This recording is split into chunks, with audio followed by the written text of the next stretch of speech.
order Monday, October 27th. And we will start this morning with staff and elected reports.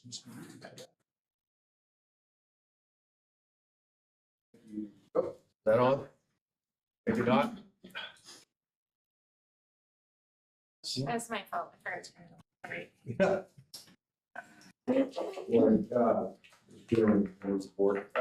Marguerite County Planner, good number of applications came in last week. I have a conditional use permit for an RV camper at a goal story. Received an application for a cell tower on Coal Creek Road. Conditional use permit up in that country that probably would serve the U-Cross area likely. Have a preliminary plat scheduled for 7 2-acre type lots on US 87, just south of the Y out there, about a mile, I guess. This won't be coming before you, but just FYI, if you may get calls about it, Ramaco has applied for his own permit for a research and lab facility on the east side, so opposite where their current operation is on the west side of the interstate. It's be on the east side. So, but it's a permitted use. Does not need to come to the commissioner. So, but you may, as you will recall, there was considerable input on that in the past. So, yeah, if anybody has any questions on it, just again send them up to us. I'd mentioned last week the White Quarry was interested in pursuing expansion. They've since done some exploration, I guess. They decided it's not worth it, so they won't be coming to you for a quarry permit on that. The city draft transportation plan is out for public comment through November 22nd, so you might want to take a gander at that. It's online. It's pretty ambitious. They have tons of projects in there, and a lot of them are in the county, so that's probably well worth looking at. Just a reminder, we have a planning commission next week, and some items on there that will be of public concern, and they may be sending them directly to you all, but if you wouldn't mind, just, you certainly want to have it look at it yourself, but sometimes we don't get the comments for the record, so if you could make sure to forward it to our office just for the record, that'd be tremendous. So anyway, that's about it. That's all. Any questions? Any questions for Mark this morning? Thank you. Okay, thank you. Ken? Good morning, Ken Mulder, County Engineer. A few things. Willow Avenue right of way is cleared. So that project went well for about a week. I guess looking for direction on what you want to do next.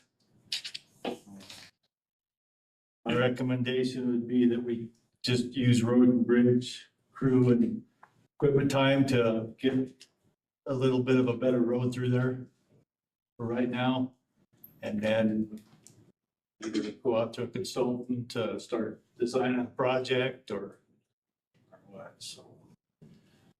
Ken, it's very interesting that you should bring that up today, because I had a call from the mayor on Friday, interested to know if evidently there's some confusion where Highland Avenue turns into Willow Avenue, if we would be willing to rename that Highland all the way through. And I said, well, I don't know, I'd bring it up, but I don't know what point it is.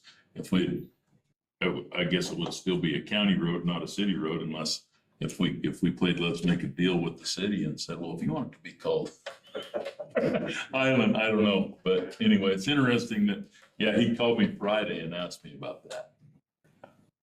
Yeah, it's administratively, it's never good when a road changes, when the same road Right. changes name and stuff. And I don't know. I mean, it'd take changing addresses. Right. Right. That was, Right. Mr. Chairman, that was my question. How many people does that impact?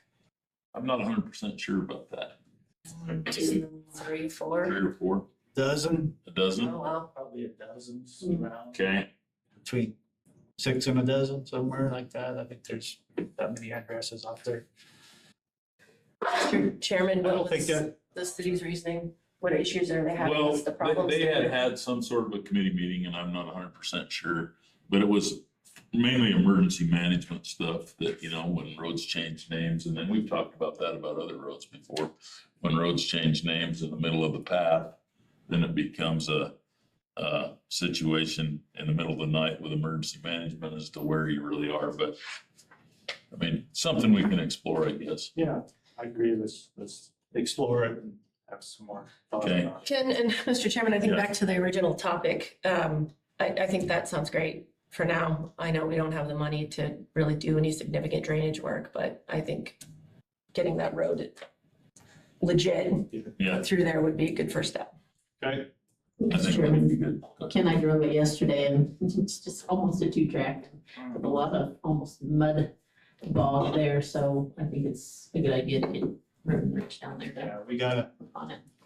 get some of the stumps out of there. We specifically didn't remove the stumps with the project because we didn't know where the utilities are. We gotta get utility locates down there and stuff, and Okay, Road and Bridge could do that, and along with blading it and putting some wrap, we have some wrap material we can put on there, so. At least get a decent road through there.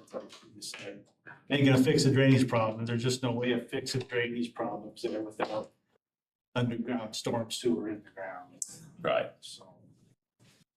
All right. Yes, thank you. Let's go ahead and do that. Okay, the interpretive sign for the old historic bridge has showed up finally from YDOT. Delivered it to the road and bridge shop, so I'm in contact with Kevin Knapp with the Historic Preservation Board, and he's also on the Shared Community Land Trust. And see if they want to put it up for us. And it'd be great if they do, they deal with that kind of stuff. Yeah. So he's supposed to get back to me this week. If not, we kind of looked at it, our crew could probably put it up. I mean, so. Very good. I bet they will. Got a contact by email from the Wyoming DEQ. They finally have a new delegation agreement ready for us to sign for our permitting of small wastewater systems, septic systems. So they've been talking about this for years. I mean, they talked about when I first come here 18 years ago. Our last one agreement that's signed by the state and the county was 1986. It's a 2-page agreement. This one's like 12. So there's a lot of stuff in there. So we're reviewing it in my office and then bring it probably forward to you once we get it all reviewed and any changes we'd like to see in it and stuff. So nothing too major I've seen. This one, if we take on certain permitting, they're gonna want always an engineer on staff. That isn't what's in the first one, so, if you take it on, I guess you're gonna, by that agreement, you'll always have to have this position filled with a PE, which some counties don't have, so might be something to consider, so. I'll bring that forward to you, probably looking at it, probably a few months. It's gonna take a while to review it all and stuff. Like I say, it's been 18 years on their end. I think we can take a few months. Absolutely. Yeah. So that's all I have. I have one question for you. So the parking area where Keystone Road meets Soldier Creek Road is posted by the Game and Fish or whatever for that walk-in area. Does the Game and Fish own that parking lot? Or because I'll just pose the deal to you. I had a person call me that parked in that lot while they left one vehicle there while they took another vehicle and went to the gun club. And later got a call from the Game and Fish reading them the riot act for parking in there and not signing in to go into the walk-in area. And I just kind of thought that we owned that parking lot. I guess I'm not 100% sure. Well, the parking lot is actually in the old right-of-way at Keystone Road. Right. So we never did relinquish that old right-of-way through there. or abandon it or go through the process of, so. So we still own the parking lot. Game and Fish could not, as they threatened to ticket them for parking there, I really didn't think they could. So, Yeah, I never realized that parking there was even a problem. It's just going into they want. well, people park there and walk their dogs and run up and down the road Yeah. and I just, and I dang sure know when Road and Bridge is grading Soldier Creek Road, they always park the graders there and the pickups there while they're grading and whatever. And I never thought there was any issue with it. But this guy called me and said, how come I got this call from the Game and Fish saying, because they have one of those, now they have one of those little code things you're supposed to scan on your phone when you walk in there or whatever. But you don't have to, I wouldn't see, I didn't think there was an issue with parking there. Okay. First I heard of it, yeah. All right, I will call the Game and Fish and talk to them about it. Okay. Okay. All right, that's all I have. Thank you. Anything else? Ida.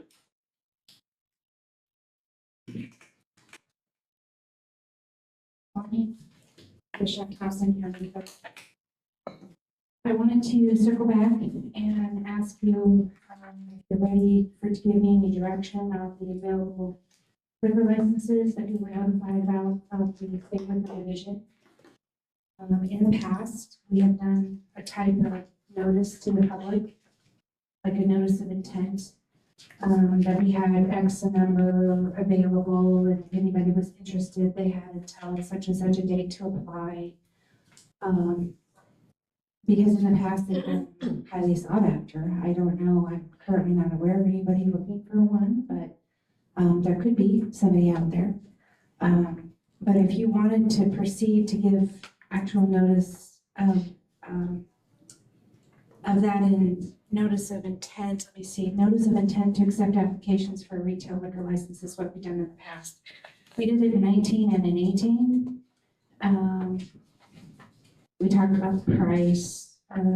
We talked about, actually having a date to turn the application in by, so that you could then have a definite date on an agenda to review any, should they So, come in. Mr. Chairman, Go ahead. Ida, if we have multiple applications, does the state give guidance on how you select who gets the license?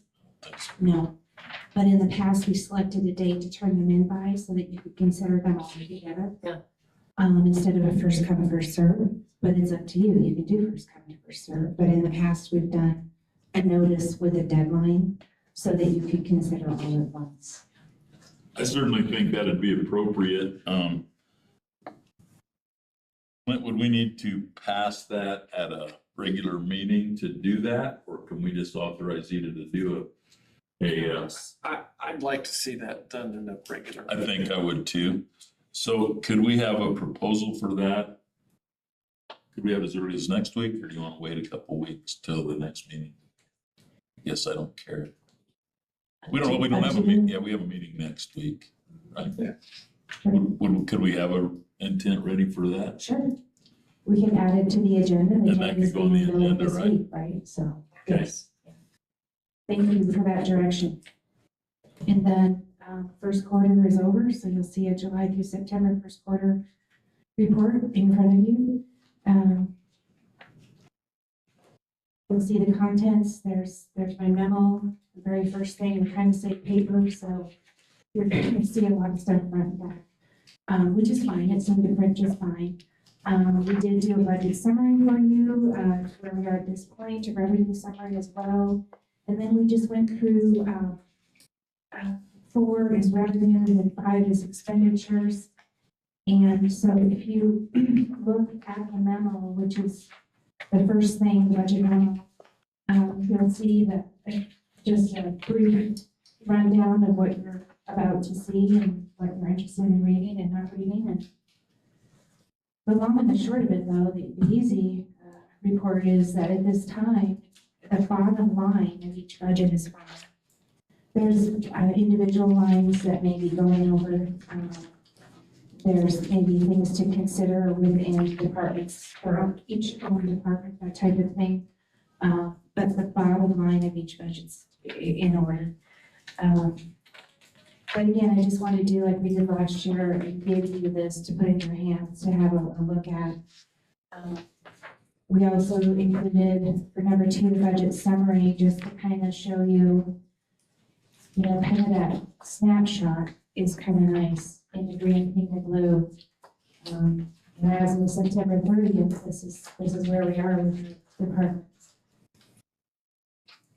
And like last year, we'll just put this online, so if any of the departments want to take a look at it, if anybody has questions, please feel free to reach out to myself or Deb, and I just wanted to thank Deb for putting this together again, a nice overview. So, probably more than you want to know, but you do have a summaries to start with, page 1, and if you want to look at the detailed line item, you can. Okay, thank you. Mr. Chairman. Go ahead. Clerk Thompson, I wanted to say thank you for responding to my question about the revenue summary, and to Deb for making sure that that was in there. And I think it's great. So thank you very much for all your hard work for this. Thank you. Eda, before you sit down,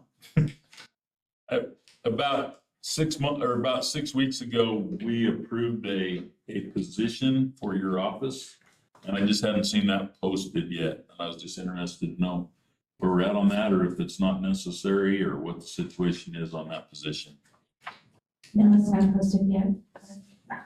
We're still working on that. So I still need it, yes. Okay, So what we ended up doing is hiring a new person. So if you see a young man running around, we hired Dayton, and right out of high school. And so we've been focusing on getting him up and running. So okay, and he's full-time? he's full-time, Okay. yes. And we just deputized him last week, and he's finally on his own. So we are happy that he's starting today, up and running and not having to tie up a couple of people with training. So Okay, that's where we are. We're training one at a time. There's different duties that they have to know, and a full-time has to know a whole lot more than our Sure. 15-hour person. So we've been focusing on getting our full-time person up and running. okay, thank you. Deb, do you have anything? No, sir. Ms. B, you have anything? Okay. Renee, you have anything? No. Okay, Jesse? No, Mr. Chairman. Jeez, we're rolling right along. Kimber? No, Mr. Chairman. Eric? Robert?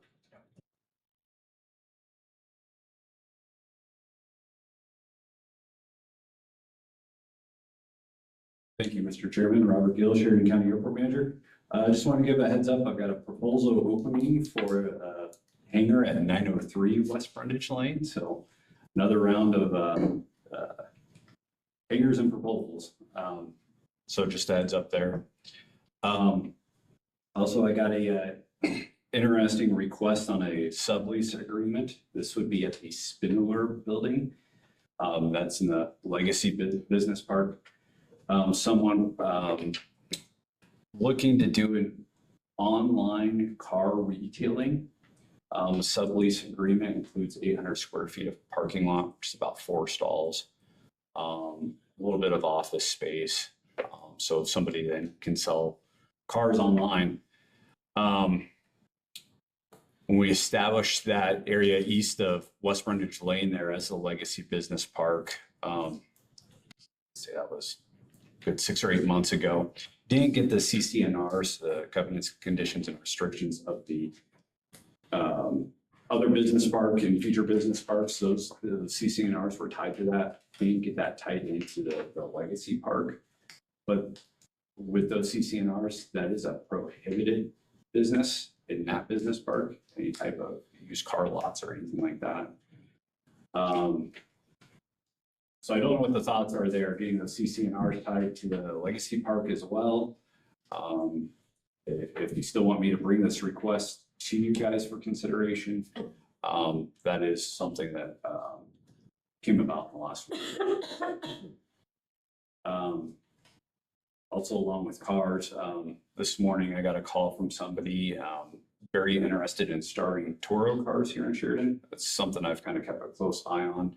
That's basically car rental app where you can rent cars from individuals. I've kept a close eye on it. We haven't had any in Sheridan, but we do have US rental cars at the airport, and we have an offsite agreement with Enterprise as well. To do business at the airport, there is a concession fee or commission fee attached to those agreements. So I would definitely have a concern on being fair and consistent by charging those fees to somebody else and not to Toro.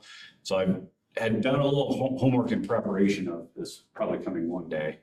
I had to get an agreement set up with Toro. And then getting consistent fees attached to that as well.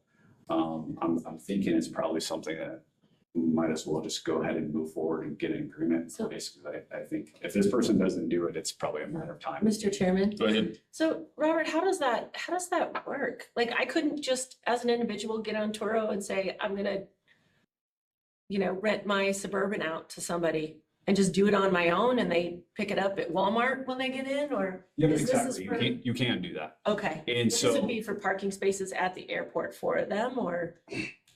from my understanding, I should be able to reach out to their corporate office, require agreement for any business to be done at the airport, and then Sure. they will attach the fee onto that. Okay, I think there's 3 other Wyoming airports that have had to do this so far. okay. So I've gotten some information from them and some sample agreements. Yeah. I think in prior years, it was pretty difficult to work with them, but it's becoming more of a normal thing. And so it sounds like they've gotten a lot better to work with and just say, hey, you've got to have an agreement with us for your business to authorize these people to sell cars or lease cars Yeah. up at the airport. So, Yeah. so we should be able to get an agreement done. So I'm thinking we just go ahead and do it. Like I said, this person is strongly interested in getting 3 or 4 cars and starting it here in Sheridan. But if this person doesn't, I think it's a matter of time before we start seeing more anyway.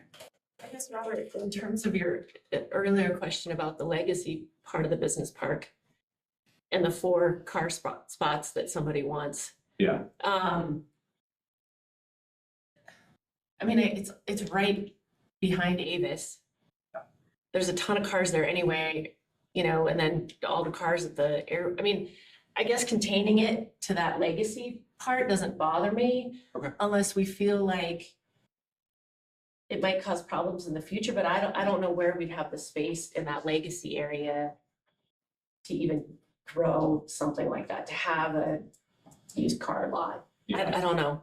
yeah. And most of that legacy park is all established. I guess that's why I'd even have it in the front of my mind of tying in the CCNRs into the legacy park. But I don't know if we allow it there, if we'll get challenged on other areas of the airport as Like well. the newer business park area. I guess I just wanted to make you guys aware that in the CCNRs for the other business park in future phases, it does say that's a prohibited use.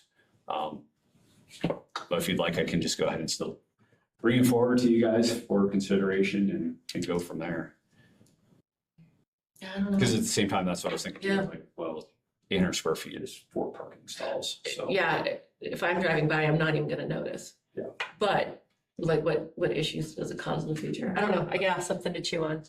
Yeah, I'm kind of on the deal of if it's prohibited, whether it's 4 spaces or 20 spaces, kind of in my mind. But I think we'd certainly need at least some legal advice on that, whether Well, I we should think- do there. That's part of your question, Robert. yeah, it's How tied do to the we other create business the parks, new, but not the to this. new agreements for the legacy? How do we want those? Do we want those to mimic what it looks Right. like in the rest of the business park? It's not prohibited now, but it is in other parts of the business park. Exactly, yes. I just think we should be consistent, That's all I in my got. opinion. That's just my opinion. All right, thank you.